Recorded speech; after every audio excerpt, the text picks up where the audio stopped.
රාජ ශ්‍රී ගෞතම ලලාට ධාතු නිදන්ගත සේරුවාවිල මහසෑගිරි වන්දනා කරම් සම්බුද්ධ රාජ ශ්‍රී ගෞතම ලලාට ධාතු නිදන්ගත සේරුවාවිල මහසෑගිරි වන්දනා කරම්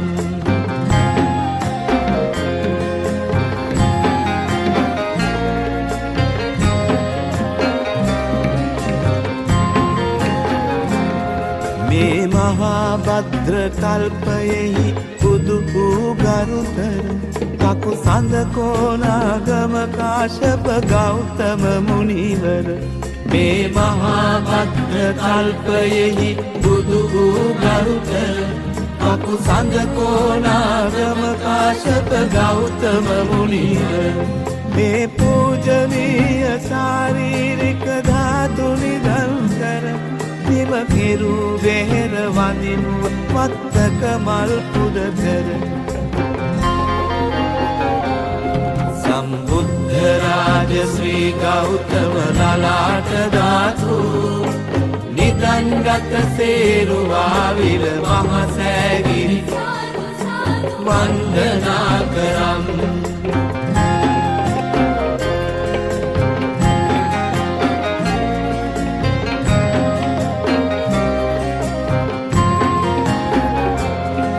අප බුදුන් තෙවැනි වරලක වැඩි උතුම් උදාන සමරා කළෝ බුදුහුමෙ බිම පුෂ්පෝපහාරය අප බුදුන් තෙවැනි වරලක වැඩි උතුම් උදානය සමරා කළෝ බුදුහුමෙ බිම පුෂ්පෝපහාරය අපි යුගත සිරස බැඳ බැඳ බැඳ මෙවන් විහාරය නිර්වාණ සුඛ විඳිමු තරණය කර සංසාරය සම්බුද්ධ රාජ ශ්‍රී ගෞතම ලලාට ධාතු නිදන්ගත සේරුවාවිල මහසෑගිරි වන්දනා කරම් සම්බුද්ධ රාජ ශ්‍රී ගෞතම ලලාට ධාතු නිදන්ගත සේරුවාවිල මහසෑගිරි වන්දනා කරම් අපි වන්දනා කරම් අපි වන්දනා කරම් අපි වන්දනා කරම් අපි වන්දනා කරම් අපි මේකත් එක්ක අල්ලනවා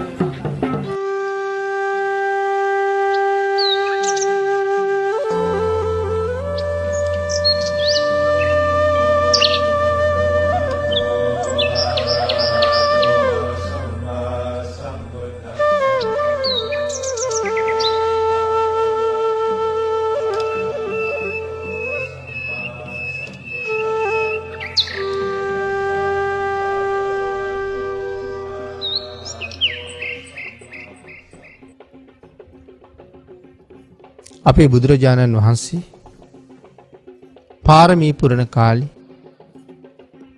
මේ ජවන හංස කුලයක ඉපදුනා. බොහොම ලස්සන හොඳ හැඩ සහිත පෙනුමක් තියෙන අපූර්ව හංසෙක්. පින්නතුනි මේ හංසයා ජවන හංසයා චිත්‍රකූට පර්වතයේ තමයි ජීවත් වෙන්නේ. තමන්ගේ පිරිසත් බොහොම ආදරෙන් රැක බලාගෙන හිමාලයට ගිහිල්ලා හැල්වී අනුභව කරමින් මේ රත්තරන් ගුහාවේ ජීවත් වුණා. පින්නතුනි මේ ජවනහංස රජුරුවන්ගෙන් එක දවසක් මේ හංස රජුරුවන්ගේ සහෝදරයෝ දෙන්න අහනවා යාළුවේ නැත්නම් ස්වාමීනි සහෝදරයාණෙනි සූර්යයත් එක්ක තරඟට දුවන්න අපිට ආසාවක් තියෙනවා. සූර්යයත් එක්ක තරඟට දුවන්න ආසාවක් තියෙනවා. අපි යන්නද කියලා ඇහුවා.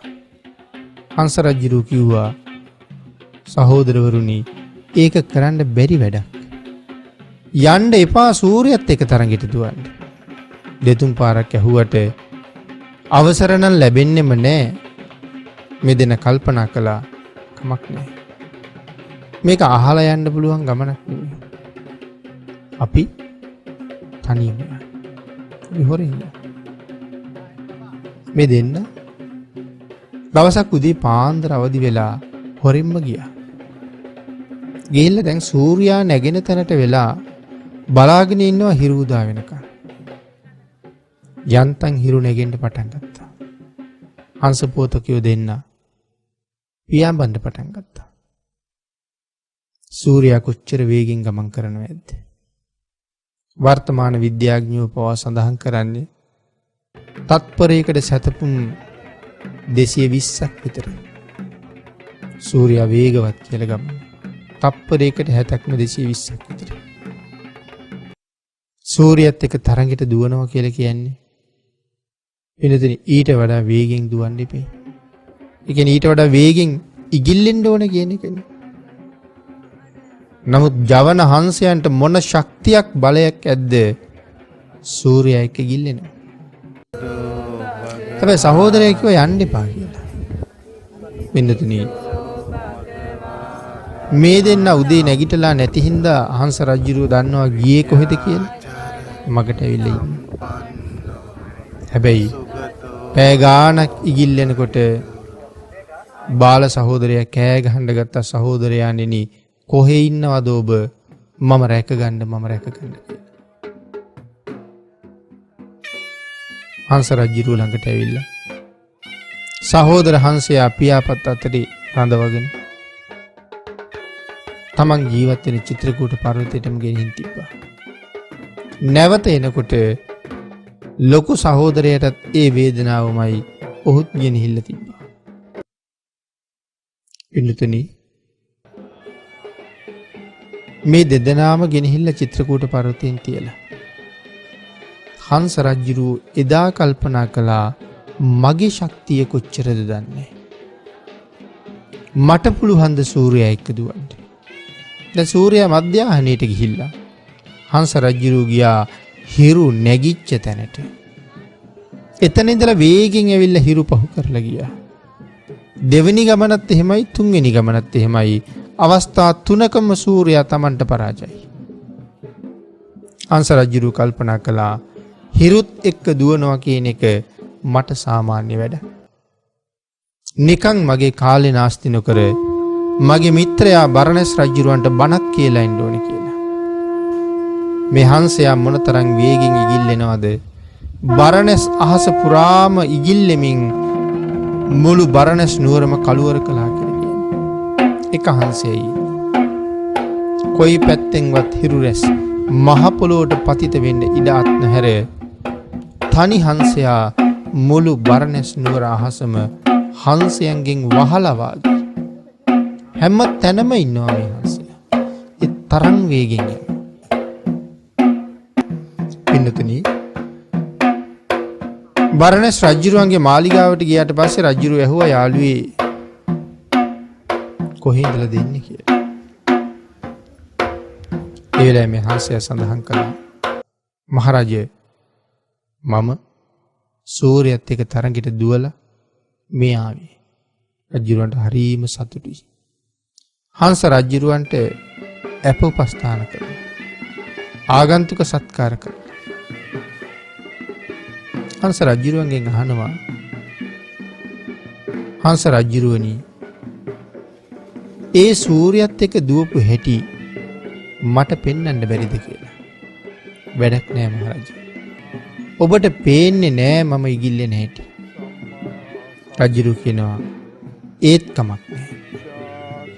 මට කොහොම හරි ඒක දැනගන්න පුළුවන්. ආන් ඒ වෙලාවේ හංස රජුරු කියනවා මහරජතුමනි රාජාංගනී මිදුලේ මහ ගල් ටැඹක් හිටවන්න. 4 දිනක් අති දක්ෂ දනුද්දරයෝ ගල් ටැඹ 4 පැත්තේ හිටවන්න. ඒ 4 දෙනාටම කියන්න තමන්ගේ උපරිම වෙර වීරිය යොදලා ඊතල 4ක් දුනුදියෙන් මුදා හරින්න කියලා. මහරජය එකම ඊතලයක්වත් බිම වැටෙන්න දෙන්නේ නැතුව මම ගෙනල්ලා උන්ගේ පය පාමුල තියනවා කියලා කිව්වා. රජුරු ඒක බලා ගන්න ඕනෑවට හංස රජුරුවන්ගේ කරේ ගෙජ්ජියකුත් බැන්දා. ඒ හංසයා යනවා පේන්නේ නැහැ. නමුත් එහාට මෙහාට හඬ යනවා පේනවනේ. ඒ නිසා රජුරුවන්ට කිව්වා මෙන්න මේ හඬේ සීමාවෙන් හිතාගන්න මන් දැන් මෙහෙම යනවා කියලා. එහෙම දැනුවත් කිරීමක් කරලා හංස රජුරු අර ඊතල 4ම බිම වැටෙන්න කලින් අරන් ආවා. බරණැස් රජුරවන්ට තව සතුටුයි. රජුරු අහනවා යාළුවේ ඔබේ ඔය වේගය සාමාන්‍ය වේගය කියලායි කිව්වේ. හංස රජුරු සඳහන් කළා මේක මගේ උත්කෘෂ්ඨ වේගයක් නෙමෙයි, මේක මගේ මධ්‍යම වේගයක් නෙමෙයි, මේ ඔක්කොම මගේ සාමාන්‍ය වේගය නිසා කියලා. රජුරු අහනවා ඔබේ ඔය තරම් දැවැන්ත වේගයට වඩා තවත් වෙනත් වේගෙන් ගමන් කරන දේවල් මේ ලෝකේ තියෙනවද මහරජා කියලා. ආන්ගේ වෙලාවේ හංස රජුරු මහරජුරුවන්ට කියනවා ඇයි නැත්තේ? මගේ වේගය මොකක්ද මහරජය? මගේ වේගයට වඩා හුඟක් වේගෙන් උපන්නා වූ සත්වයා සොයාගෙන මාරයා එනවා කියලා. ඒක අහනකොටම බරණැස් රජුරු කලන්තේ හැදිලා වැටුණා. නැවත නැගිට්ටෙව්වා. නැගිට්ටවල සඳහන් කළා මහරජා මරණය මේ තරම් ඉක්මනින් අපි හොයාගෙන එනකොට අපි විසින් පූර්ණේ කරගත යුතු දෙයක් තියෙනවා. මහරජුරුවත් අහනවා ස්වාමීනි මරණය එච්චරම ඉක්මන් නම් ඒ මරණයට බය නැතුව මූණ දෙන විදිහ කියලා දෙන්න කියලා. ඒ වෙලාවේ තමයි සඳහන් කළේ මහරජය මේ ලෝකේ ජීවත් වෙන අය මුලින්ම තිසරණෙහි පිහිටලා පන්සිල් ආරක්ෂා කරන්න. තිසරණෙහි පිහිටලා පන්සිල් ආරක්ෂා කරගෙන දස දාන වස්තුව හැම කෙනෙක්ම සම්පූර්ණ කරගන්න උත්සාහ කරන්න.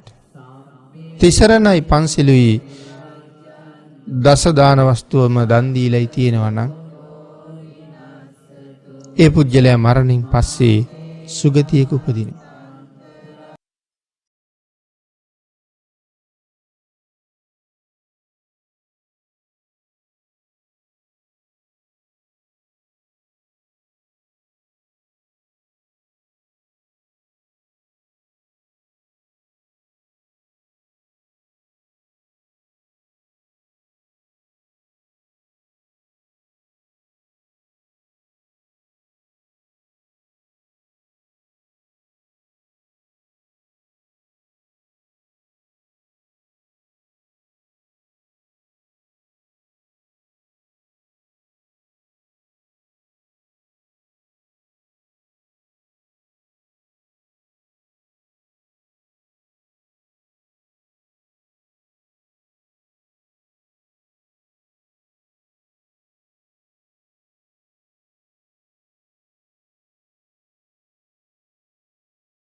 ගෞතම බුදුරජාණන්ගේ ශ්‍රී දේහය ආදාහන අවස්ථාවේදී වැසි ඇදහැලීම හේතුවෙන් සම්පූර්ණයෙන්ම අලු නොවි සිරුරේ අස්ථි කොටස් ඉතුරු වුණා. එහි ප්‍රධාන වන්නේ නලල් අස්ථිය. නලාට නොහොත් ලලාට ධාතුව.